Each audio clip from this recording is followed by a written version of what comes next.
شامل اس کو نہیں پانے والا نہیں ہوگا۔ ابھی وہ بیٹھا ہی تھا، یہ ابھی بیٹھ رہا تھا کہ امام نے سلام پھیر دیا تو گویا کہ آپ جماعت میں شامل نہیں ہوئے۔ ہاں آپ بیٹھ گئے تھے، پھر امام نے کہا السلام علیکم، تو آپ نے جماعت کو پا لیا ہے۔ اچھا جی، اسی طرح جو ہے آج ہم مسائل بیان کریں گے سنتوں کے اور نوافل کے۔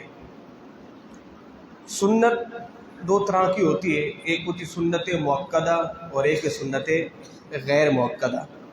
سنت مؤکدہ وہ ہے کہ جس کو تاکیداً حضور نے ادا کرنے کا حکم دیا ہے، جیسے نماز ظہر کی شروع کی 4 سنتیں، نماز فجر کی شروع کی 2 سنتیں، نماز مغرب کی بعد کی 2 سنتیں، ظہر کے بعد کی 2 سنتیں۔ تو یہ جو سنتیں ہیں ان کو کہتے ہیں ہم سنت مؤکدہ۔ عشاء کے بعد کی 2 سنتیں یہ بھی مؤکدہ ہیں۔ سنت مؤکدہ کو جان بوجھ کر چھوڑنے والا بغیر کسی عذر کے وہ گنہگار ہوگا۔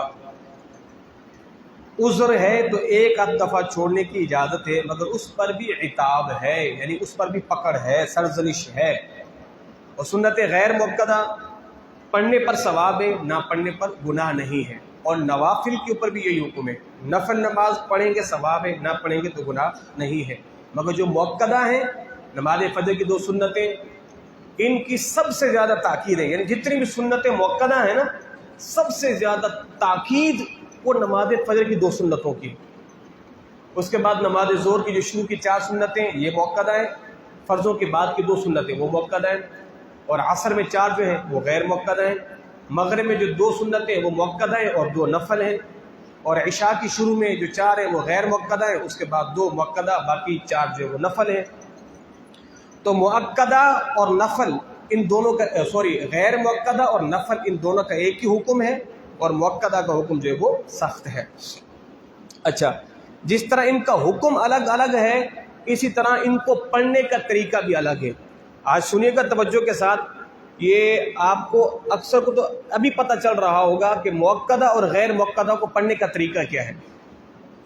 اچھا جی، سنت مؤکدہ اور غیر مؤکدہ کو پڑھنے کا طریقہ، اس میں تھوڑا سا فرق ہے، یہ آپ توجہ رکھیے گا۔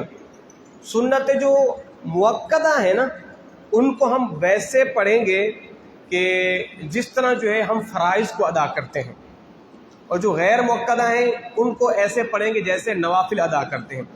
آپ جیسے دیکھیں نماز عصر کی 4 فرض ہیں، اب اس میں آپ کیا کرتے ہیں، شروع کی 2 رکعتوں میں سورۃ فاتحہ کے ساتھ دوسرت بھی ملاتے ہیں، اور اتحیات پڑھ کے آپ کھڑے ہو جاتے ہیں، درود شریف آپ نہیں پڑھتے، اور یہی کام آپ مؤکدہ کے اندر بھی کریں گے، درود شریف پڑھ کے کھڑے ہو جائیں گے۔ اور اس میں ایک چھوٹا سا فرق یہ ہے کہ نماز جو عصر کے فرض ہیں نا، آخر کی 2 میں صرف آپ فاتحہ پڑھتے ہیں، ساتھ میں اور سورت نہیں ملاتے، مگر جو مؤکدہ ہوں یا غیر مؤکدہ ہوں، 4 رکعتوں میں سورت فاتحہ کے ساتھ اور سورت بھی ملائیں گے۔ فرضوں کی آخر کی 2 میں فقط فاتحہ پڑھیں گے، مؤکدہ ہوں غیر مؤکدہ ہوں نفل ہوں، 4 رکعتوں میں ہر رکعت میں سورت فاتحہ کے ساتھ اور سورت بھی ملائیں گے، نمبر 1۔ نمبر 2، جو مؤکدہ ہے نا اس میں آپ اتحیات پڑھ کے کھڑے ہو جائیں گے، جیسے نماز ظہر کی 4 ہے، مگر جو غیر مؤکدہ ہے نا اس کے اندر آپ اتحیات بھی پڑھیں گے، درود شریف بھی پڑھیں گے، اور دعائے معصورہ رب اجعلنی بھی پڑھیں گے۔ فرق سمجھ آ رہا ہے حضرات کو؟ ٹھیک ہے، جو غیر مؤکدہ ہے 4 میں صورتیں ملائیں گے، اتحیات جیسے آخر کا ہوتا ہے اس کا پہلے بھی ویسے ہوگا، یعنی پہلے اتحیات کے اندر درود شریف بھی پڑھیں گے، رب اجعلنی بھی پڑھیں گے، اور آخر میں تو آپ نے ویسے بھی پڑھنا ہے۔ اور جبکہ مؤکدہ میں کیا ہے، اس میں فقط اتحیات پڑھ کے کھڑے ہو جائیں گے، اس میں درود شریف نہیں پڑھیں گے، نمبر 1، بلکہ نمبر 2۔ نمبر 3، غیر مؤکدہ کی 3ری رکعت کے اندر آپ سبحانک اللہم بھی پڑھیں گے، یہ مستحب ہے، یعنی جس طرح آپ شروع کی رکعت میں پڑھتے ہیں نا سبحانک اللہم، اسی طرح غیر مؤکدہ کی 3ری رکعت میں بھی آپ سبحانک اللہم مکمل پڑھیں گے۔ یہ مؤکدہ اور غیر مؤکدہ کا فرق ہے۔ جبکہ ہم اکثر کیا کرتے ہیں، ہم اکثر جو ہے مؤکدہ ہوں غیر مؤکدہ ہوں ان کو ایسے پڑھتے ہیں جیسے ہم فرائض پڑھتے ہیں، یعنی اتحیات پڑھ کے کھڑے ہو جاتے ہیں، درود شریف بھی پڑھتے ہیں، بلکہ آپ غیر مؤکدہ میں اتحیات بھی پڑھیں گے، درود شریف بھی پڑھیں گے، رب اجعلنی بھی پڑھیں گے، اور آخر کی 2 رکعتوں میں فاتحہ بھی پڑھیں گے اور اس کے ساتھ دوسری صورت بھی ملائیں گے. یہ ان کے پڑھنے کا طریقہ الگ الگ ہے. اچھا جی,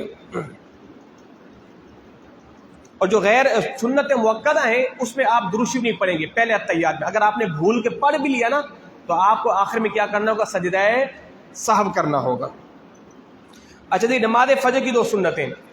نماز فجر میں اگر کوئی شخص نمازی آیا اور اس نے دیکھا کہ امام صاحب نماز میں ہیں, یعنی جماعت کھڑی ہو گئی ہے, اب اس کے 2 صورتیں ہیں.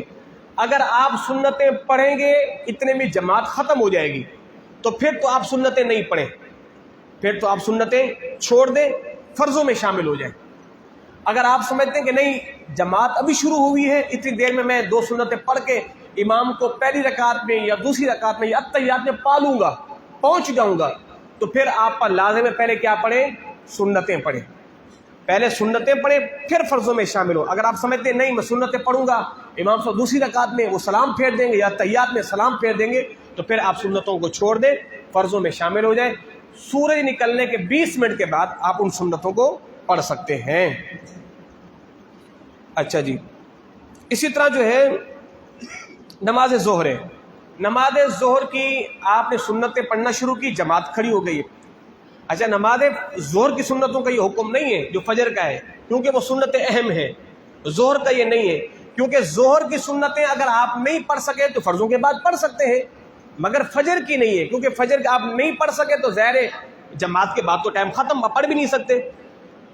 آپ نے اگر سنتیں نہیں پڑھی اور آپ نے جماعت میں شامل ہو گئے تو اب جماعت کے ختم ہونے کے بعد آپ سنت نہیں پڑھ سکتے, نفل نماز نہیں پڑھ سکتے, قضا نماز پڑھ سکتے ہیں, مگر وہ کب پڑھیں گے؟ نفل نماز کب پڑھیں گے؟ سنتیں کب پڑھیں گے؟ وہ بھی آپ سورج نکلنے کے 20 منٹ کے بعد. اور قضا نماز وہ بھی آپ فرضوں سے پہلے جو پڑھنا چاہیں آپ پڑھ سکتے ہیں. نماز اپنا فرضوں کے بعد جو آپ کوئی نماز نہیں پڑھ سکتے. اب زور کا کیا ہے؟ آپ زور میں آئے, آپ نے سنتیں شروع کی, اتنے میں زور کی جماعت کھڑی ہو گئی. ابھی آپ نے اللہ اکبر کہا تھا, جماعت کھڑی ہو گئی, آپ کیا کریں؟ فوراً سلام پھیریں اور جماعت میں شامل ہو جائیں. آپ 1 رکعت پڑھ چکے تھے, جماعت کھڑی ہو گئی, اب آپ کیا کریں؟ 1 اور رکعت پڑھیں, 2 مکمل کر کے سلام پھیر دیں, فرضوں میں آ کے شامل ہو جائیں. اب آپ یہ 4 رکعت کب پڑھیں گے؟ اب آپ ان کو فرضوں کے بعد پڑھیں گے. اچھا, اب وہ جو آپ نے 2 پڑھ لیے نا, اب وہ نفل ہو چکی ہیں. آپ نے 2 پڑھ کے سلام پہ وہ نفل ہو چکے ہیں.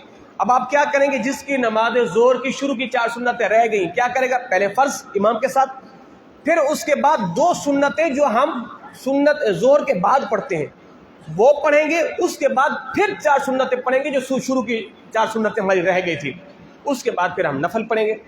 اب جمعے کا بھی یہی حکم ہے, جس کی جمعے کی شروع کی 4 سنتیں رہ گئی ہیں وہ جمعے کے فرض پڑھے گا, پھر اس کے بعد جمعے کی جو 4 سنتیں جو فرضوں کے فوراً بعد ہوتی ہیں وہ پڑھے گا. اس کے بعد پھر وہ 4 سنتیں پڑھے گا کہ جو جمعے سے ہم پہلے پڑھا کرتے تھے. بات سمجھ میں آ گئی ہے؟ تو یہ چھوٹے چھوٹے مسائل ہیں سنتوں کے نوافل. اچھا, نیت کیسے کریں گے؟ یہ آخری مسئلہ ہے. نیت ہو نفل مؤکدہ کی نیت ہو یا غیر مؤکدہ کی نیت ہو, آپ مطلقاً نماز کی نیت, بھئی میں نیت کرتا ہوں نماز کی, بس نفل کی نیت مطلقاً, بھئی میں 2 رکعت نماز نفل. اگر 2 رکعت نماز نفل نہیں بولتے تب بھی نیت ہو گئی, 2 رکعت نماز سنت نہیں بولتے تب بھی نیت ہو گئی. فرضوں کے لیے ضروری ہے کہ آپ کے ذہن میں ہو کہ آپ فرض پڑھ رہے ہیں, فرضوں کا ذہن میں ہونا ضروری ہے. اگر کوئی شخص یہ بھی کہہ دیتا ہے کہ میں 2 رکعت سنت رسول ادا کرتا ہوں تو بھی بہتر ہے, تو بھی بہتر ہے. اگر کوئی شخص نہیں بھی بولتا, سنت رسول بھی نہیں بولتا, نفل بھی نہیں بولتا, ہاں ذہن میں ہے کہ میں نفل پڑھ رہا ہوں, تب بھی اس کی نیت ٹھیک ہو جائے گی. ورنہ ایک چیز میں نے آپ کو بتا دی, نیت کا اصل دار و مدار دل کا ارادہ ہے. آپ کے دل کے ارادے میں کیا ہے؟ ظہر کے فرض پڑھ رہے ہیں جی, فرض پڑھ رہے ہیں. ظہر کے مؤکدہ پڑھ رہے ہیں جی, مؤکدہ پڑھ رہے ہیں. بس یہ نیت کیا ہو گئی؟ کافی ہو گئی. اللہ ہم سبوں کو دین سیکھنے کی توفیق عطا فرمائے. اللہم تقبل منا